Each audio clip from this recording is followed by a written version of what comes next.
So how do we do this? Well, we first need to figure out what are we protecting, just like before when we were talking about the risk management. What information assets are we going to protect? Because not all information has to be protected. Not all information is sensitive. We need to define the levels that we're going to use. Maybe we're going to use classified, private, and public. We have to define those. Then we define a criteria that we're going to look a little bit more into, but how do you actually classify data? Because you don't want people to just wing it. You actually have a criteria to determine what goes into private, what goes into public.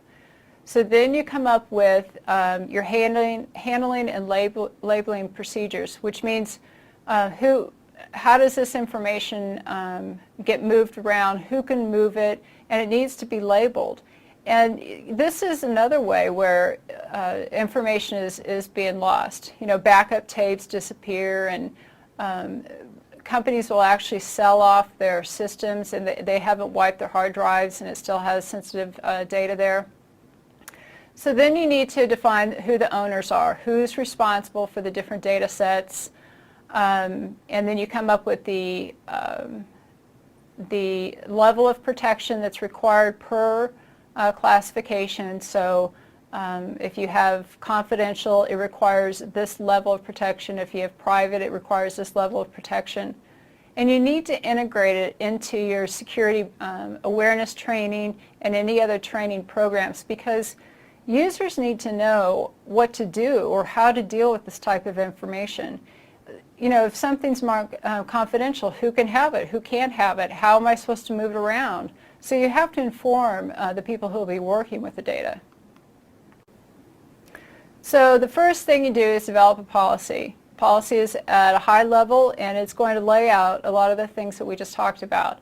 The data owner, what the data owner's responsibility is, what the classifications that are going to be used, what the definition is per classification. So you have a policy that outlines everything that's been decided upon. And then you have to have your procedures and guidelines and standards. So we have to spell out, how do we classify information? How do we change the classification? Because sometimes things can be declassified, or sometimes it becomes more sensitive. How do we destroy the data? And another domain, we're going to talk about how to securely destroy sensitive data. But these are all the things that have to be considered. And that's why it sounds like data classification is an easy process, but there's actually a lot involved.